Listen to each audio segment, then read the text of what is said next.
Good afternoon. England fans are still shaking their heads and will for a while to come. But it's club football that's back centre stage today. Final whistles are starting to sound up and down the country. Carlton Palmer, Graham Poll and Gavin Peacock have been watching the Barclays Premier League games played. We'll hear their thoughts in a moment. Newcastle 0, Liverpool 3 is a result. Let's go to the Reebok. Manchester United playing away at Bolton, watched by Damien Johnson. Well, we have an upset on the cards here, Ray. Bolton 1, Manchester United 0. Nicholas Anelka's first half goal separates the two sides. Sir Alex Ferguson is watching from the stands, sent off by referee Mark Clattenburg after speaking out of turn at half-time. He was angry at a couple of decisions in that first half. Tevez has missed a gilt-edged chance to bring United back into it in the second half. 3 yards out, middle of the goal, but he hit it wide. There have been 2 penalty appeals in this second half. First against Rio Ferdinand for United, and at the other end, Ricardo Gardner, which looked a better shout. Both waved away by the referee. It's 1-0. So, Manchester United trailing. Premier League leaders Arsenal at home to Wigan. Ivan Gaskell at the Emirates. Really a case of what might have been for Wigan here. For so long they held on stubbornly against the league leaders, but that resistance was broken 2 or 3 minutes ago. William Gallas, their captain, with a snappy near-post header from Sanya's cross, and just 2 minutes later, Bentner, the sub, played the ball into Rosicky. He tucked the ball away, cool as you like. Rough on Wigan, they played well under the watchful eye of new manager Steve Bruce, but not well enough. This is the sort of result that championships are made of. Arsenal leading 2-0. At Goodison Park, it's Everton versus Sunderland. A horrible, horrible day for Sunderland. Richard Askham. It really is, Ray. It's just been made all the worse because it's now Everton 7, Sunderland 1. Leon Osman dancing through several tackles. Another brilliant goal here at Goodison Park. He calmly finished past Craig Gordon. We've seen 2 apiece from Yakubu and Cahill, Pienaar and Johnson with the others. The home side have been simply irresistible today, Ray, and Sunderland simply haven't been able to match them. Everton 7, Sunderland 1.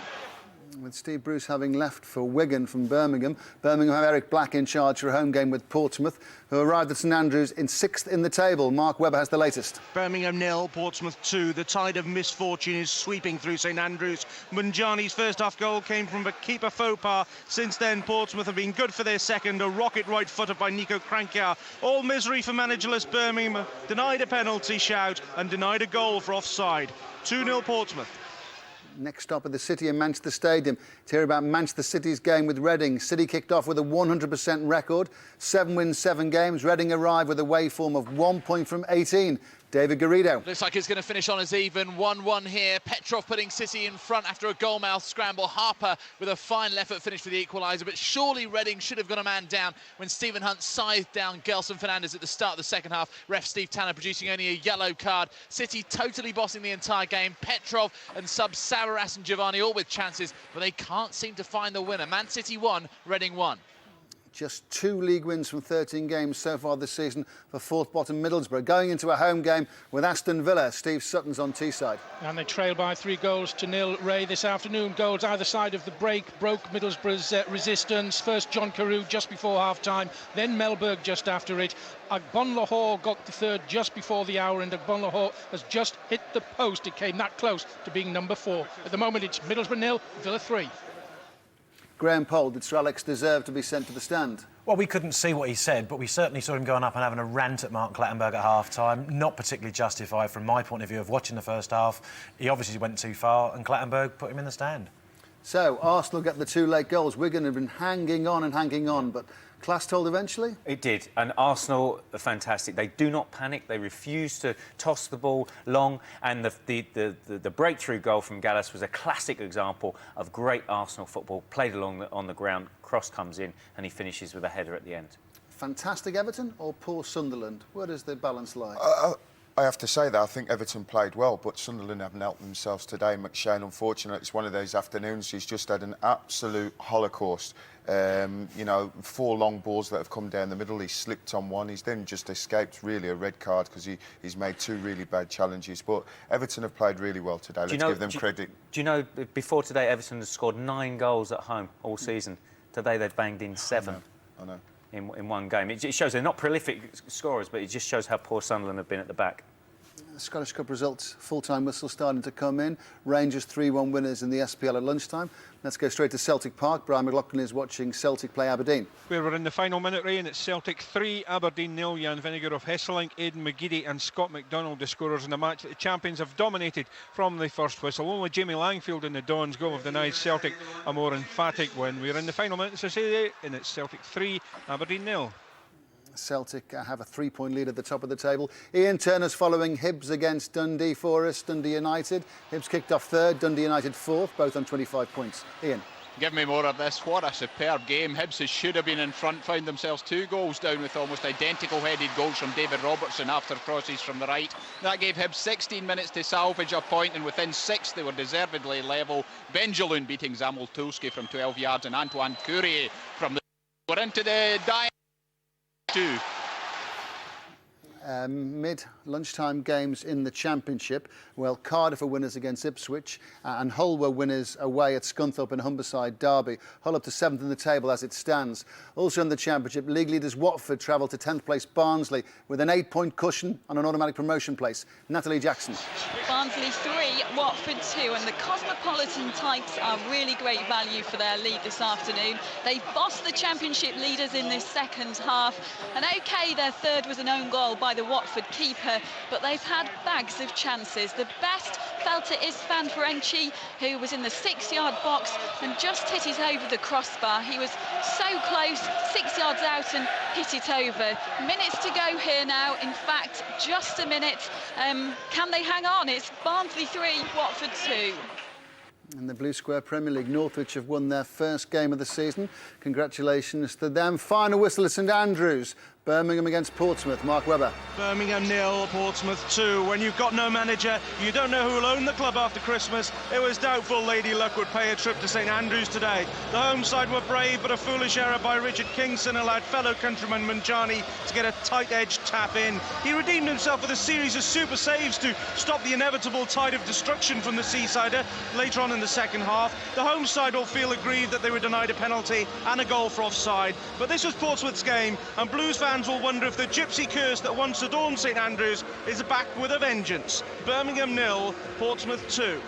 Best start to a season since the 1951-52 season for Portsmouth. In League One, 3 points separated the top 7 clubs when today's games kicked off. Carlisle top, Brighton 7th. The 2 clubs playing each other. Brighton with home advantage. Andy Barwell. And it's 2-2, a real thriller at the Withdean. League One leaders Carlisle in charge of this. 2-1 up against the 10 men after George O'Callaghan was red carded, but Brighton levelled it up against the odds. Baz Savage, good work down the right. Nicky Forster finished it off, his second of the game. It's going to be a 364-mile trip home for Carlisle. Plenty of time to reflect on how they've thrown away the win here. Deep into stoppage time, Brighton 2, Carlisle 2. News now on League 2 leaders MK Dons at home to Chesterfield. Mark Bishop. It's MK Dons 2, Chesterfield 2. Ray, there is mayhem at the Stadium MK because the Chesterfield players are complaining the ball hit a hand of a Chesterfield player, but the goal has been given. It's unsighted. We don't know who the scorer is. And all this after MK Dons took the lead from the number 14 Mark Wright. 2 goals then follow for Chesterfield. But it's all happening here. A last minute, it looks like, equaliser from the home side. 2-2 at Stadium MK. Let's get back to the Reebok. Manchester United trailing. Damien Johnson. We're playing stoppage time here. Manchester United throwing everything at Bolton. Van der Sar's been up for a corner, nearly got caught out as Bolton broke away. United have a free kick about 25 yards out. Nani, Hargreaves, Giggs standing over it. This could well be the last kick of the match. I don't know whether you want to stay with me. Referee Mark Clattenburg marches the Bolton wall back just a little bit further. Hargreaves and Giggs over the ball. Can United get an unlikely equaliser here? It's still Bolton who lead by a goal to nil. Hargreaves shoots, and it's just over the bar to the relief of the home fans. Bolton look like they're going to hang on here. All over at the Emirates, Ivan Gaskell. It is Arsenal 2, Wigan 0, so advantage Arsenal. For so long, Arsenal frustrated their fans, frustrated themselves, really. Wigan, a team in trouble under the gaze of a new manager, Steve Bruce, stubbornly defending as if their lives depended on it. Their place in Steve Bruce's future plans might, actually, but with 6 minutes left, it all went wrong for them. Arsenal's pure persistence and pure quality countered. Sagnier's cross, William Gallas with a fantastic near-post header. Soon after, Thomas Rosicky tucking the ball away and wrapping up the game. Plus points for both sides here, 3 points to Arsenal. A late dramatic goal of the City of Manchester Stadium. Who scored? David Garrido. Stephen Ireland with an absolutely blistering right foot volley into the top right-hand corner to nick the points here. Giovanni with a flick on after he'd had a superb chance to actually win the game himself. But as it happens, it was left to Ireland to do that. And Manchester City, 2-1 up with just seconds remaining, look to have preserved their perfect home league record. Man City 2, Reading 1. Manchester City win. Manchester United lose. Let's hear from Damian Johnson. Yes, this Reebok Stadium is alight at the moment. Bolton 1, Manchester United 0. Gary Megson's first victory as Bolton manager, and what a scalp. Bolton knocked United out of their stride from the off. Nicholas Anelka put the home side in front. Campos floated free kick. United's PK hesitated, and Anelka pounced for his 8th of the season. Davies was lucky to stay on the pitch for his running battle with United's Patrice Evra.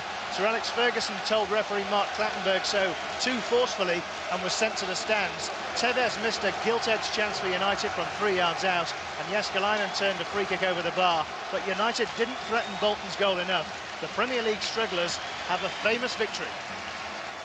So Manchester United lose, Arsenal win. Just to say, League Two leaders MK Dons equaliser was disallowed, and they've lost, been beaten at home by Chesterfield. MK Dons, League Two leaders, beaten at home 2-1. Everton Sunderland. What a dramatic day this was for the Blues. Richard Askham. Was indeed, Ray. 7-1 to Everton. A scintillating performance. 2 goals apiece from Cahill and Yakubu, on top of a superb run and finish from Stephen Pienaar, and Andy Johnson dink over Craig Gordon, and a Leon Osmond solo effort. The end products of some thrilling football from David Moyes' side. Sunderland, who scored just before the break through York, were cut to pieces by an Everton team that, when you add the pieces together, looked every inch a top 6 outfit. Everton 7, Sunderland 1. From Goodison Park to the City of Manchester Stadium, 8 out of 8 at home. Manchester City beating Reading. David Garrido. A spectacular right foot volley right on full time from Stephen Ireland, nicking the points for City when it looked like they were going to drop points at home for the first time this season. The talking point, though, a shocking challenge from Stephen Hunt on Gelson Fernandes at the start of the second half. It should have earned him a red card. He only got a booking. Petrov with the opener, Harper with the equaliser, Ireland with the winner. Man City 2, Reading 1. Middlesbrough, no win in 9. Aston Villa, a hat-trick of wins. Steve Sutton. Yes, Ray, it's ended Middlesbrough 0, Villa 3. Goals either side of half-time set the seal on this match. First, John Carew just before the break turned David Wheater in the box and scored. Then just after the restart, Olaf Melberg was allowed too much time in the box. He made it 2. Scott Carson's long clearance just before the hour found Agbonlahor. He made it 3, and then Agbonlahor right at the end hit a post after a blistering burst of speed took him into the box. Villa on a roll, 3 wins out of 3. Middlesbrough in deep trouble. In the Championship, leaders Watford beaten 3-2 away at Barnsley. Second place West Bromwich Albion don't play. They play Wolves tomorrow in the leading group. Charlton kick off at 5:20. Fourth place Bristol City play Leicester. Hamish Marshall. Yeah, they've lost by 2-0. Ian Holloway's never been popular in this part of Bristol, never more so than today. His new Leicester side have made it 3 defeats in a row for Bristol City. Richard Stearman's header and Matty Fright's 10-yard shot have given Leicester just their 4th win of the season. The only blot on the day was a straight red card from Matt Fryatt for what looked like dissent. Holloway, though, won't let that overshadow what he believes in Leicester is their first step to the Premier League under his charge. Sheffield United's 6-game unbeaten run comes to an end, and Plymouth really going well despite the loss of their manager Ian Holloway to Leicester. Alan Biggs. Yeah, Plymouth winning deservedly 1-0. Paul Sturrock's return to Plymouth is imminent, but it's hardly an SOS on this impressive performance. Caretaker Tim Breaker might otherwise have fancied his chances. His team had plenty of those here. They were denied by Ian Bennett and the bar repeatedly. The goal came in the opening half. Peter Halmosey profiting from the enterprise of Sylvain Ebanks-Blake. Sheffield United have been sloppy and sluggish throughout. Danny Webber posing their sole threat, and Plymouth deserved winners.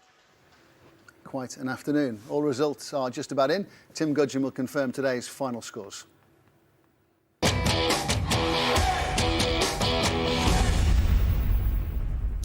Barclays Premier League, Arsenal 2, Wigan Athletic 0.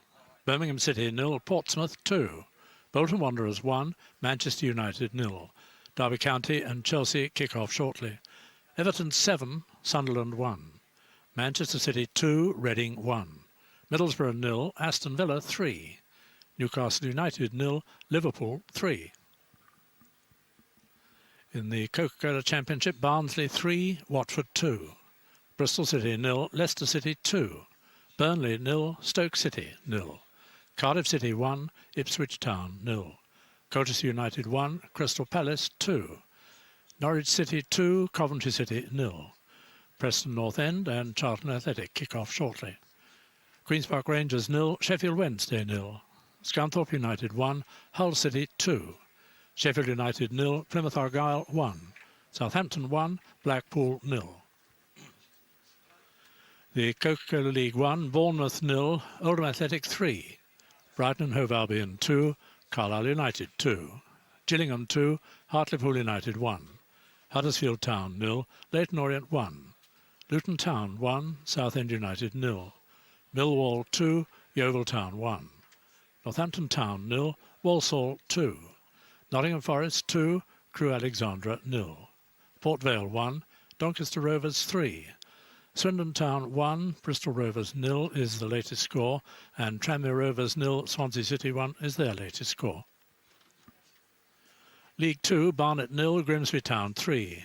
Bradford City 1, Stockport County 1. Darlington 1, Wycombe Wanderers 0. Hereford United 0, Accrington Stanley 0. Lincoln City 2, Notts County 1. Macclesfield Town 1, Dagenham and Redbridge 1. Milton Keynes Dons 1, Chesterfield 2. Morecambe 2, Bury 1. Peterborough United 7, Brentford 0. Rochdale 1, Mansfield Town 0. Rotherham United 2, Shrewsbury Town 0. The Blue Square Premier, Crawley Town 4, Farsley Celtic 1. Droylsden 5, Forest Green Rovers 3. Ebbsfleet United 2, Stafford Rangers 1. Halifax Town 1, Salisbury 1. Histon 2, Exeter City 2. Kidderminster Harriers 0, Oxford United 2. Northwich Victoria 1, Rushton and Diamonds 0. Torquay United 2, Woking 0. Weymouth 1, York City 2. The Clydesdale Bank Scottish Premier League, Celtic 3, Aberdeen 0. Falkirk 1, Rangers 3. Hibernian 2, Dundee United 2. Inverness Caledonian Thistle 1, St Mirren 0. Kilmarnock 0, Motherwell 1. Ernbrew Scottish Division 1, Dundee 1, Hamilton Academicals 0. Scottish Div 3, Stenhousemuir 4, Forfar Athletic 0. Tennant Scottish Cup, third round, Airdrie 1, Queen's Park 1, that's the latest. Albion Rovers 1, East Stirling 5, Arbroath 0, Cowdenbeath 1. Brechin City 1, East Fife 1. Clyde 2, Montrose 0. Cove Rangers 1, Edinburgh University 0. Coulter 1, Huntley 3. Dumbarton 2, Berwick Rangers 0. Linlithgow 1, Dalbeattie Star 0. Livingston 4, Alloa Athletic 0. Morton 3, Buckie Thistle 2. And Partick Thistle 2, Ayr United's the latest. And continuing the third round, Peterhead 0, Queen of the South 5. Ross County 4, Whitehill 0. Stranraer 0, Stirling Albion 6. 3 Rovers 0, Wraith Rovers 5.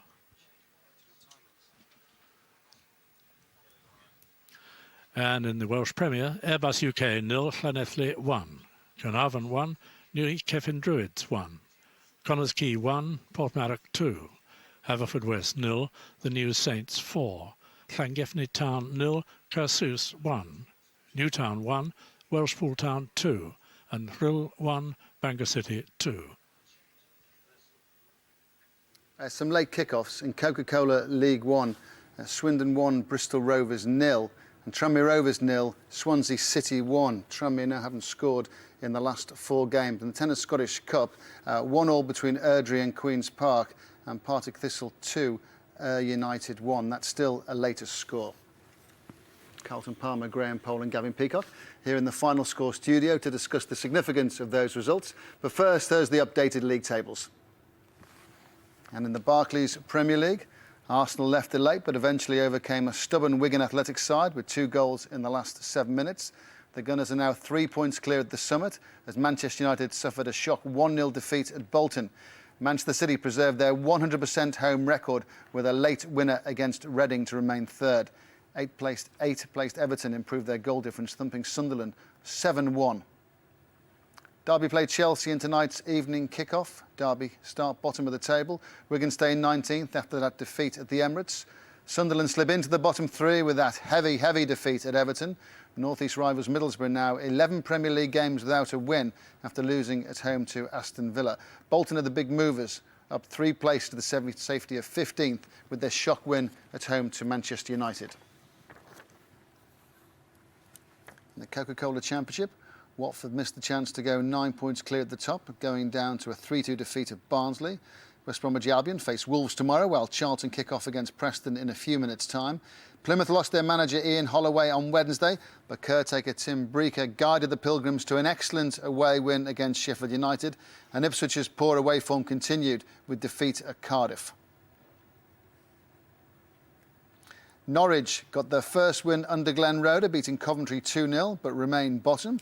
Queen's Park Rangers stay in the bottom 3 after a goalless draw with Sheffield Wednesday. Blackpool hovering just above the relegation zone after losing at Southampton, while Crystal Palace recorded an important win at Colchester, first win for new boss Neil Warnock. And Ian Holloway made a winning start as the new Leicester manager, taking maximum points at Bristol City. Coca-Cola League One. Orient the new leaders after a 1-0 away win at Huddersfield. Nottingham Forest make it 7 games unbeaten at the City Ground with a 2-0 win over Crewe to move into the automatic promotion places. Carlisle slipped to 3rd after drawing 2-2 at Brighton. Cheltenham, not in action today, fell to the foot of the table. Port Vale and Bournemouth lose again. They stay in trouble. Luton Town suffered that 10-point deduction in midweek after going into administration, but their spirits have been raised with a fine 1-0 win at home to high-flying Southend. Millwall climb out of the bottom 4 with a 2-1 win at home to Yeovil. And in League Two, Paul Ince's MK Dons couldn't make it 12 wins in a row, going down to a 2-1 defeat at home to Chesterfield. Darlington now 2 points from top spot after beating Wickham, while Rotherham made it 6 wins in a row against Shrewsbury. Peterborough boosted their points tally and their goal difference with a 7-0 win against Brentford, who played almost the entire game with 10 men. And at the foot of Coca-Cola League Two, foot of the Football League, bottom side Wrexham play Chester tomorrow. Lincoln moved off the foot of the table with a win against Notts County. Mansfield beaten at Rochdale, while Grimsby beat Barnet for their 2nd away win of the campaign. Blue Square Premier League. Aldershot, Torquay and Cambridge have all won over the course of the last 48 hours to make up the top 3. FA Cup hero Forest Green Rovers came back down to earth, losing 5-3 to lowly Droylsden. Congratulations go to Northwich Victoria, who recorded their first league win of the season at the 20th attempt. They remain at the foot of the table, however, 3 points behind Stafford Rangers. But it's a start. In the Clydesdale Bank Scottish Premier League, Celtic remain 3 points clear at the top after a 3-0 home win against Aberdeen. Rangers briefly drew level on points after beating Falkirk 3-1 in the lunchtime kickoff. Hibs stay 3rd after fighting back for a 2-2 draw with Dundee United, while Motherwell beat Kilmarnock. Bottom side Gretna face Hearts tomorrow. Inverness Caledonian Thistle ease their relegation fears with victory against St Mirren. It has been an eventful afternoon, and there's a summary of what's happened in 7 Barclays Premier League games played. A huge shock at the Reebok. Anelka earns Gary Megson his first win as the Bolton boss. Sir Alex Ferguson sent to the stands. Late goals from Gallas and Rosicky send the Gunners 3 points clear, ending Wigan's brave resistance at the Emirates. Steven Gerrard answered his England critics with a match-winning display against Newcastle as the Boo Boys turned their attention on Sam Allardyce. Goals galore at Goodison Park. Yakubu and Cahill both scored twice against hapless Sunderland. Melberg, Carew and Agbon Lahore all get their names on the scoresheet as Aston Villa run riot against a woeful Middlesbrough side. Solly Montari and Nico Cranshaw give managerless Birmingham the blues as Portsmouth make it 5 away wins in a row. Manchester City's 100% home record is preserved by a late goal from Stephen Ireland. And all the goals, all the saves and all the major incidents will feature in tonight's Match of the Day, 10:30 start here on BBC One. Action 2 from the Derby-Chelsea game, that's still to be played. Let's head back to the Emirates. John Motson commentated on the Arsenal-Wigan game for Match of the Day. They left it late, John. Yeah, they always do, don't they, Ray? You can take Flamini and Fabregas out and Hleb and Gilberto. They were all missing today, but you can't take the relentless attacking play of Arsenal out. And 7 minutes from time, William Gallas comes up from the back and scores, and then Rosicky makes it 2-0. There is 1 point to be made here, Ray, because it's been debated all day by yourselves in the studio and many other people. Are you saying to me that if we've got to cut down the number of foreign players, we can't see football like this? It's a no-brainer. Arsenal were brilliant, even without those players, and in the end they just wore Wigan down. Steve Bruce actually sat and watched the game from the stand. He would have admired Wigan's spirit, but my goodness me, he would also admire the football that Arsenal played. What role did Steve Bruce play, John? Well, he arrived with the team. He went into the dressing room before the game. He then sat in the stand. His name was on the team sheet, so if he'd wanted to, he could have gone down to the bench, but he left that to Frank Barlow. He stayed in his stand seat next to the general manager, John Benson, for the entire game. And as I say, I think he would have got something out of it, because Wigan were resilient until, of course, in the end, Arsenal, as they always do here at the Emirates, broke the opposition down. John, what's your final reflection on the lowest point for the England international team since the early 90s? Well, yeah, what I would say about it is, you know, I'm going to speak against myself here because I'm one of the people that wants the England team to do well at all costs. But when you come to a ground 3 days later and you see 60,000 people in here being entertained by a team with only one Englishman, and I ought to add, by the way, that Theo Walcott was carried off on a stretcher, you sometimes realise, well, week in, week out, this is what people want to see, entertaining football played at high speed. Can we have that and a successful England team? That's the conundrum. What's your view on that, John? What direction should we go? Can we have the best league in the world and a successful England side? I'm not sure now. I think the FA are going to have to make some very bold decisions if we're going to get the second of those things. They've got an awful lot to do to turn around what's gone on in English football these last few years. But I don't put it all down to the foreign players taking up all the places in the Premier League. I think that's a red herring, and it's a very easy excuse. John, thank you very much. Now, Manchester United, what's your summary of what happened at the Reebok today? Well, I think we saw a Bolton team who are back to playing the way that they know how. The players in their best positions. You look at the team that was out there today, it's all Sam Allardyce's players virtually.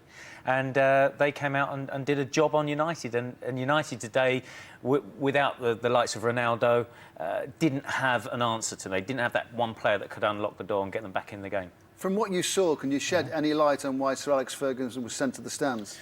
I can understand how he would see it. Bear in mind, he's obviously looking at it just from the Man United perspective. And what he's seen is Bolton be their nasty best, not overly physical, I have to say. Maybe a couple of cautions could have been given, that's all. But clearly Man United weren't playing at their best. And then he's going to look around to blame whoever he can. PK, he will have had a real go at half-time once he got away from Clattenburg. But clearly he went too far with Mark Clattenburg and was sent off to the stand. Would you agree Gallas is going to be a very important player for Arsenal? Of course, he's always been an important player, but he had injury problems. When he plays regularly, he's going to make a big contribution. Well, he's one of the best central defenders in Europe. And it was a big blow. All the Chelsea players couldn't believe it when he left. They couldn't believe it when he didn't play regularly. And now he's coming up and popping up and scoring important goals. But he's got all the attributes, pace, leadership and everything. And alongside Toure at the back, that's probably arguably the best defensive partnership in the Premiership. Well, the strained relationship between Liverpool boss Rafa Benitez and the club's American owners have become very evident in recent days. It put added significance on today's game at Newcastle, but Liverpool won it 3-0, and Guy Mowbray, after the match, talked to Rafa Benitez. There's a lot of confidence around the camp right now. That's plain to see. Yeah, I think so. I think that the team was with a lot of confidence, a lot of players playing well, passing the ball well. So it's the style of football that you want to do always. It's not easy, but normally you try to do this. There are many who just thought it was absolutely certain that Steven Gerrard would score today. He seems to have put behind him Wednesday's disappointment very quickly. Yeah, you could see he has a very good mentality and he has passion, something that is important for when you play football. So he has passion for his club, so it was very positive. He must have been a little bit down when he came back to Liverpool, though. Yeah, but now, you know, he will be happy for sure. Rafa, can you tell us what's been going on this week in your chats with the owners? You seemed very, very upset with things yesterday. Yeah, I think that when you sign a player, he must settle down. He needs to know the Premier League. So when you bring, or when the new owners arrive, they need to understand that the transfer window is different in Europe. Everything is different. Here, football is passion. So you try to do the best for your club. And I feel that they try to do also the best. But maybe we need to talk, and they will understand that when I say something about players that are free now and you can bring these players for the future, you must do it now or you will lose the players. That's the view of Rafa Benitez. 606 is the platform for football fans to have their say on any football-related subject. You can phone, text or email the programme 7:15 start on Radio 5 Live. You can also access the programme via the BBC Sport website. What's your reading of the situation at Anfield? Rafa Benitez and the club's American owners having fallen out. Perhaps they've had a grown-up discussion round the table and sorted it out, it appears. It would seem that way, and you get that sometimes. Big personalities, they must listen to Benitez. What he's saying is it's about timing sometimes with players, and he wants to get them now because he knows that could be the edge, that could be the difference between them winning something or not. First win for the new Bolton manager, Gary Megson. And what a victory to beat Manchester United to get your first victory when you join a new club. Here he is. Hard for themselves and for the football club, and they're good players and they have a right good go, and they've done that ever since I've been here, so I've got no complaints in terms of the effort, and it was there again today, and you know, it's a really good result for us given the other results around the division. As well as the effort, though, there seemed to be a real confidence about the way the team approached the match right from the start. Yeah, we've had, since I've been here, we've had varying from about 6 injuries to about 12. So we went to Bayern Munich with 12 players missing. Today we only had, I think there was 2 actually missing who you would consider as first-team players. So it was a little bit more difficult in terms of team selection, but I thought the way that everybody went about it, at times we can pass it better, at times we can finish better, but we certainly can't compete any better than we did. You might not want to pick individuals out today after a performance like that, but there can't be too many better strikers than Anelka. No, Nick's, you know, really you run out of superlatives. He's a fantastic footballer. There's a lot of things that he does that give us a huge advantage. There are other things that he doesn't do, and therefore the other players behind him have to do different things. And you know, everybody, you said it yourself about not picking one out, but Nick's got the goal for us. He's done really well, but the efforts from everybody has enabled us to keep our second clean sheet in the Premiership on the trot. So there's a lot of positives. But Handy, what was at the heart of Bolton's win today, Carlton? Just getting back to doing what they do normally, making it hard for teams to play against them. They're physical, they play the ball up to Kevin Davies, and then they play off him. And when you've got, like Gavin says, somebody who can score goals like Anelka, you've always got a chance. A reminder now that a score service will run next Tuesday, Wednesday and Thursday night from 7:30. That's via the red button or the BBC Sport website. You can follow all the games from kick-off till final whistle, plus live UEFA Cup football via the red button on Thursday night. Also via the red button, you can stay with us here in the Final Score studio from now till 6 o'clock. All the league tables will cycle on the screen. We'll hear from more Premier League managers and players as they emerge from their dressing rooms. Time now to say goodbye to BBC One viewers. Have a good Saturday evening. Bye for now.